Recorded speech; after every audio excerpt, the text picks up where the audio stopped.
Baik, bismillahirrahmanirrahim. Assalamualaikum warahmatullahi wabarakatuh. Waalaikumsalam. Alhamdulillahirabbil alamin wassalatu wassalamu ala sayyidina Muhammadin wa ala alihi washabbihi ajmain. Alhamdulillah teman-teman sehat-sehat semua ya. Kita bisa berkumpul lagi di sini walaupun masih online ya.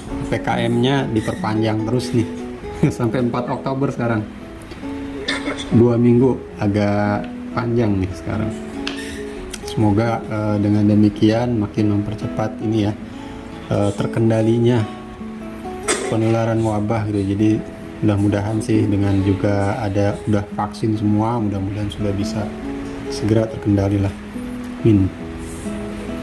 Supaya bisa jogging lagi nih bareng. Harga setiap pagi gak lari gak? Iya Pak, kalau lagi nggak puasa insya Allah. Oh iya. Saya besok rencananya insya Allah mau lari, tapi paling setengah jam aja, nggak banyak-banyak. Iya. Iya, muterin jalur 01 itu kan setengah jam tuh Pak lumayan. Muterin yang mana? Danau? Muterin Muterin jalur 01 tuh. jalur 01. Iya. Jadi dari rumah tuh lewatin kelurahan kan, lewat rumah Mas Didi. Oh, kelurahan kiri ya. Iya terus. Iya. Oh. Iya. Terohim. Iya. Terus Balik lagi. Oh, oke. balik lagi. Itu dari rumah yang setengah jam tuh. Dapat. Besok coba insya Allah.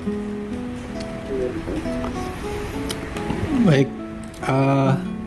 Udah dari kemarin ya Pak Hirawan tuh ngajakin dibuka dengan Quran ya. Kita lanjutkan ya, kemarin baru Al-Fatihah, sekarang Alif Lam Mim. Nanti kita masing-masing baca masing-masing satu ayat aja ya, satu ayat. Sambil kita coba lihat artinya per kata gitu. Semoga bisa nyangkut nih kalau ketemu kata ini lagi, nanti oh itu artinya berarti itu gitu kan ya. Saya mulai ya dari ayat pertama dan kedua. A'udzu billahi minasyaitonir rajim. Bismillahirrahmanirrahim. Alif Lam Mim. Dzalikal kitabu la raiba fihi hudal lil muttaqin. Lanjut Mas. Yang tadi Mas Dharma deh, urutan join, urutan bergabungnya. Ini saya share di screen.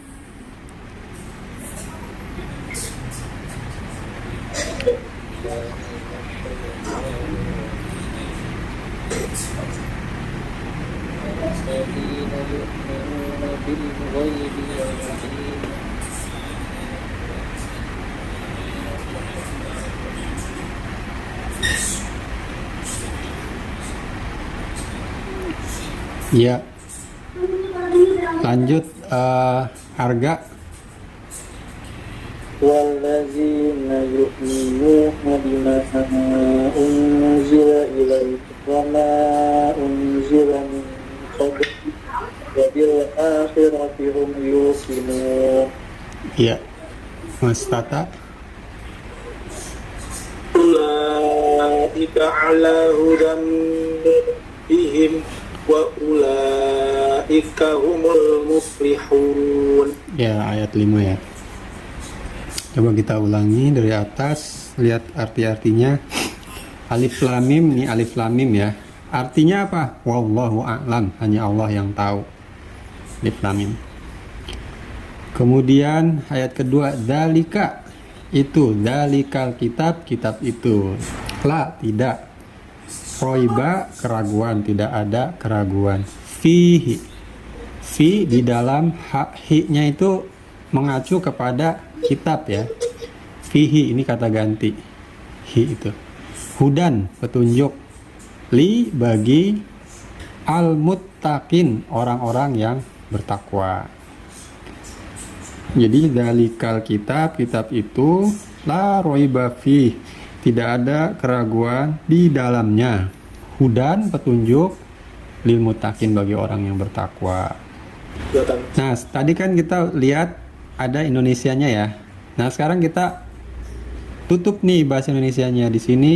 Zalika, ada ingat nggak? Zalika itu apa? Artinya itu ya.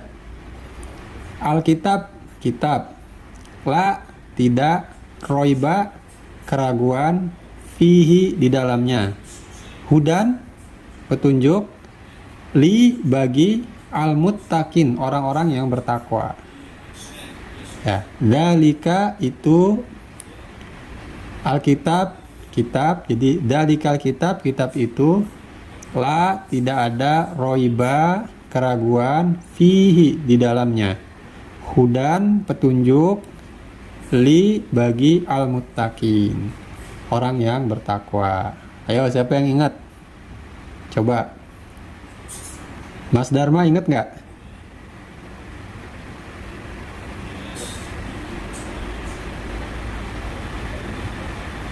Suaranya nggak kecil, Mas. Mungkin hands-free-nya, Pak. Nah, ini udah jelas nih.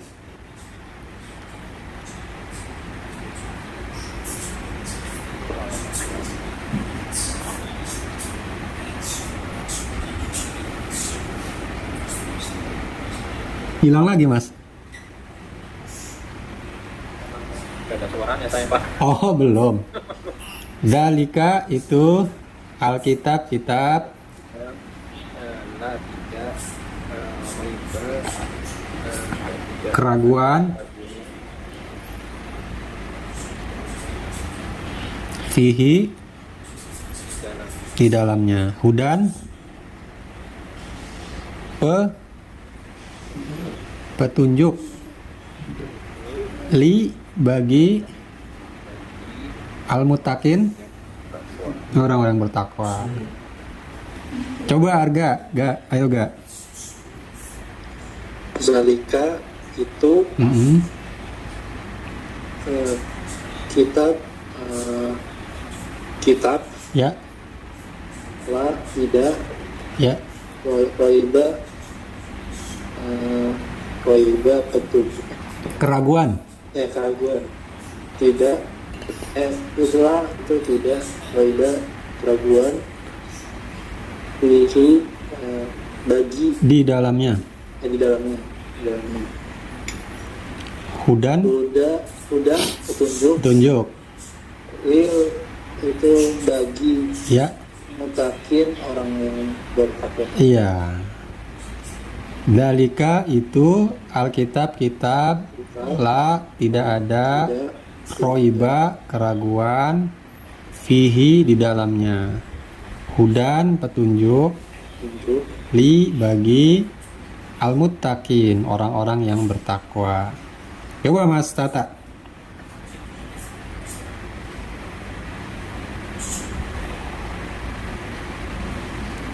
Lalika Itu itu kitab ya, tidak.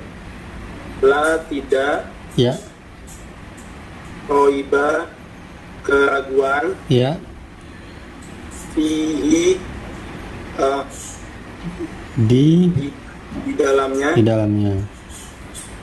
Huda, petunjuk. Petunjuk, ya. Li, Ya. bagi. Hmm. Udah mutakin, orang-orang yang bertakwa. Iya. Jadi dalikal kitab, kitab itu la roiba fihi, tidak ada keraguan di dalamnya. Hudan, petunjuk. Lil muttaqin, bagi orang-orang yang bertakwa. Ya.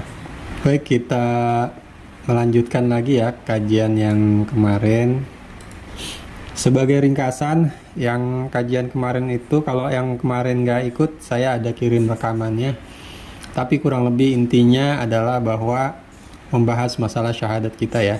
Kita sudah bersyahadat, berjanji, bersumpah, nyatakan bahwa kita hanya akan menjadikan Allah sebagai ilah kita, sebagai sesuatu yang kita sembah.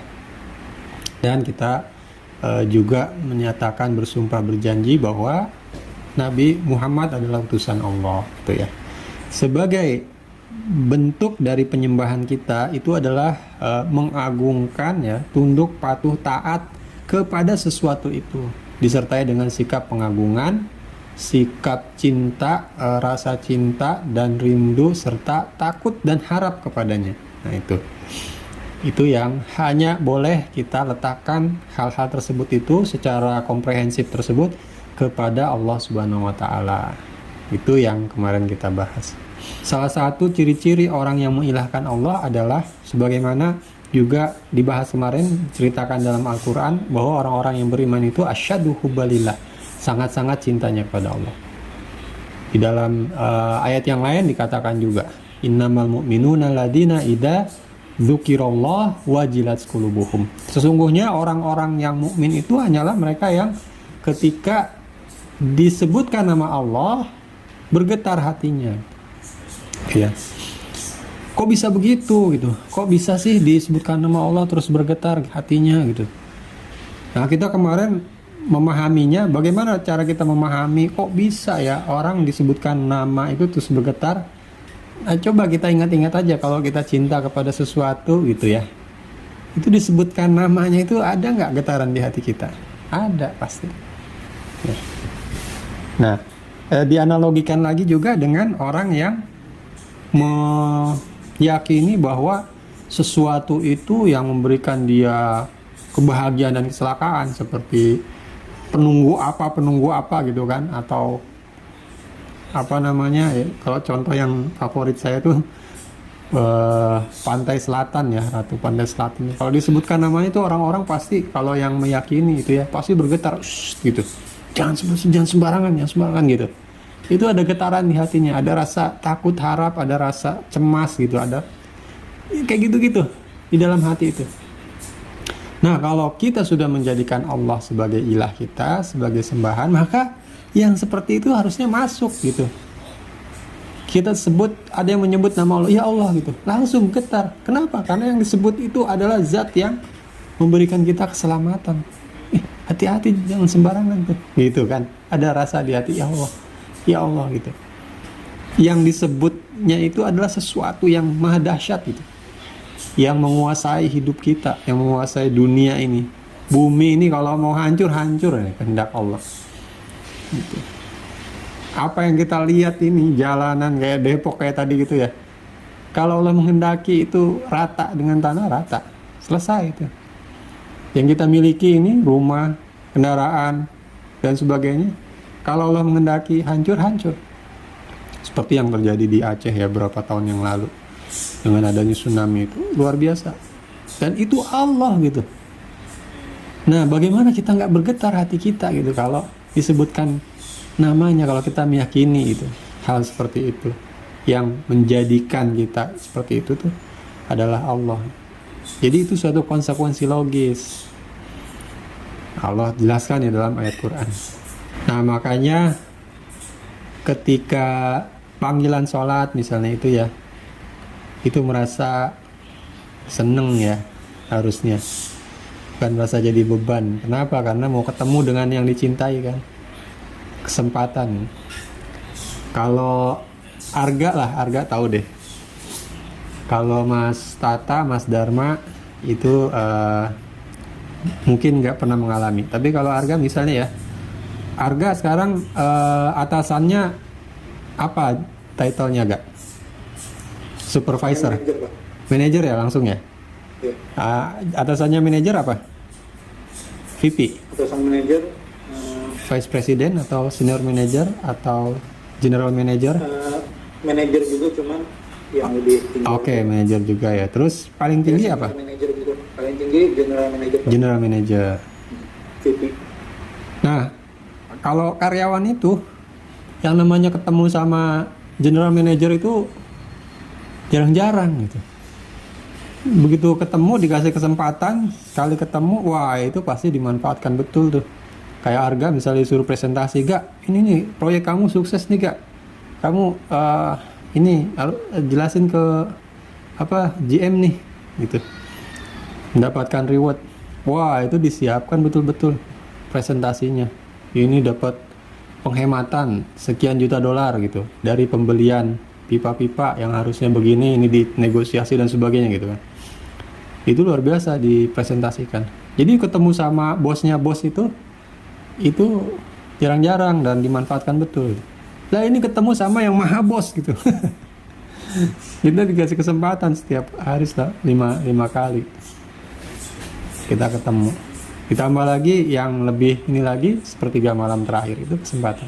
Jadi harusnya kan gitu, dinanti-nanti, ditunggu-tunggu. Kenapa? Karena kita punya banyak keperluan. Nah, kita punya banyak hal yang ingin diminta gitu. Kita punya banyak hal yang memerlukan pertolongan dari yang maha bos ini. Begitu. Jadi tidak mengherankan ya kalau orang-orang yang beriman digambarkan oleh Allah seperti itu, karena memang sudah menjadikan Allah sebagai ilah dan yakin bahwa Allah Subhanahu wa taala yang mengendalikan semua ini, yang memberikan semua yang kita miliki gitu, yang juga dengan mudah bisa mengambil apa yang sekarang ada pada diri kita. Nah, sekarang kaitannya antara tadi pembahasan dengan antara syahadat kita dengan isu yang belakangan ini berkembang gitu ya. Semua agama itu mengajarkan kebaikan katanya gitu ya. Bener nggak? Bener ya. Nah, kalau kebaikannya diukur dari ukuran-ukuran yang itu tadi normatif kemanusiaan, nah itu pasti benar ya. Kalau diukur dari secara normatif kemanusiaan, ya semua agama mengajarkan kebaikan. Yang membedakan antara agama itu adalah tadi siapa yang disembah, satu. Kemudian tata cara menyembahnya, dua. Itu beda. Jadi semua agama itu mengajarkan kebaikan dari dalam taraf kemanusiaan mungkin benar, walaupun ada juga ya yang ininya mungkin benar, tapi secara konsep siapa yang disembah dan bagaimana cara penyembahannya itu berbeda. Jadi nggak benar kalau semua agama itu sama. Ya nggak, beda lah. Tuhannya aja beda gitu, kitabnya aja beda. Kok dibilang sama, gimana sih? Ya nggak sama.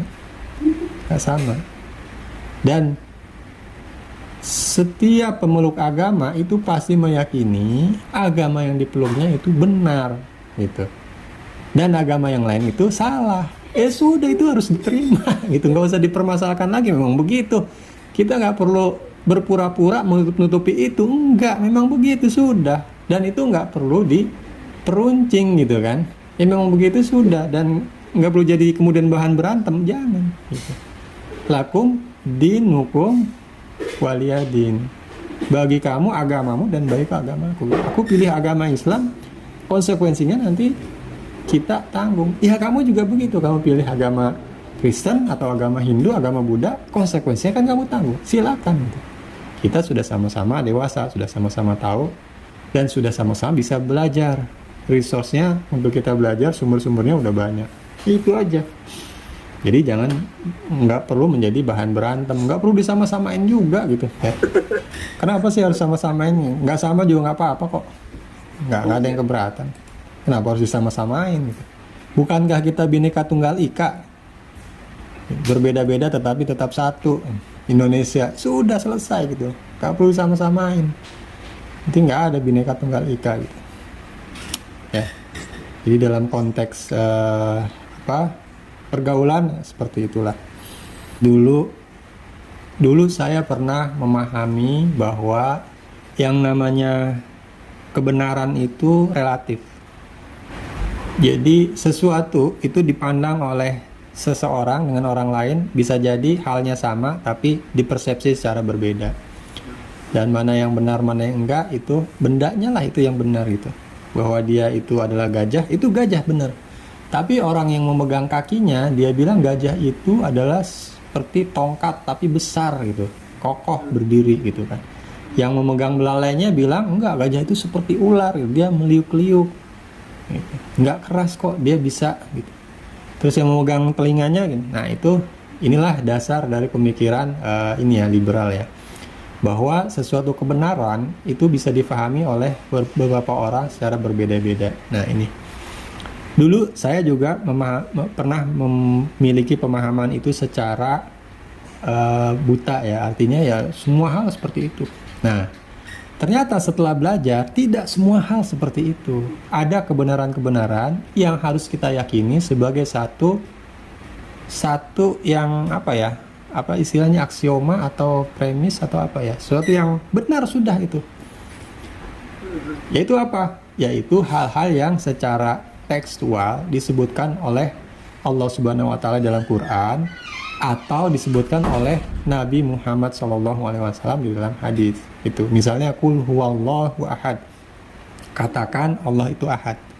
Itu adalah kebenaran mutlak yang harus kita pegang. Tidak boleh kita bilang bahwa itu bisa, persepsi orang itu bisa begini, bisa begitu, bisa begini. Enggak bisa gitu. Sudah selesai. Secara tekstual Quran itu bilang begitu, selesai. Gitu. Jadi harus ada yang kita pegang. Kalau ada yang orang yang bilang lagi, wah itu kan bahasa Quran kan hanya Allah yang tahu gitu kan. Dari mana kamu? Itu rumit dah. Gak bisa seperti itu. Gak bisa. Jadi harus ada yang kita pegang gitu. Gitu ya. Contohnya apalagi ya, kewajiban sholat, itu kewajiban saum Ramadan dan banyak hal yang merupakan yang dalil-dalilnya itu memang jelas gitu, bukan ayat-ayat mutasyabihat, bukan ayat-ayat yang banyak kok. Jadi Quran itu isinya itu ya,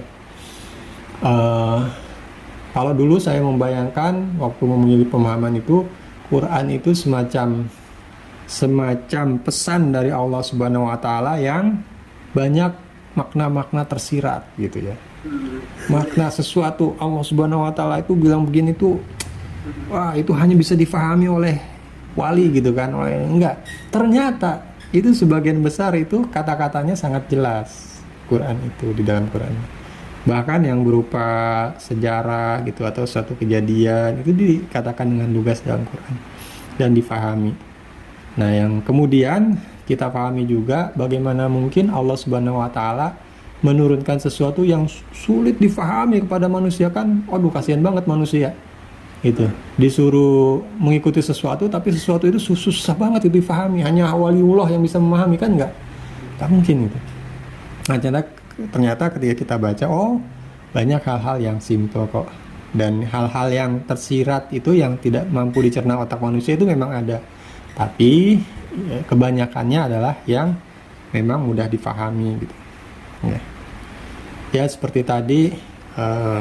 Kalau kita nggak mau berpikir macam-macam ya, apa yang tadi kita pelajari, dalikal kitab itu la raiba fihi, tidak ada keraguan di dalamnya, hudan, petunjuk, lil muttaqin, bagi orang yang bertakwa. Sudah, itu aja sudah, gitu.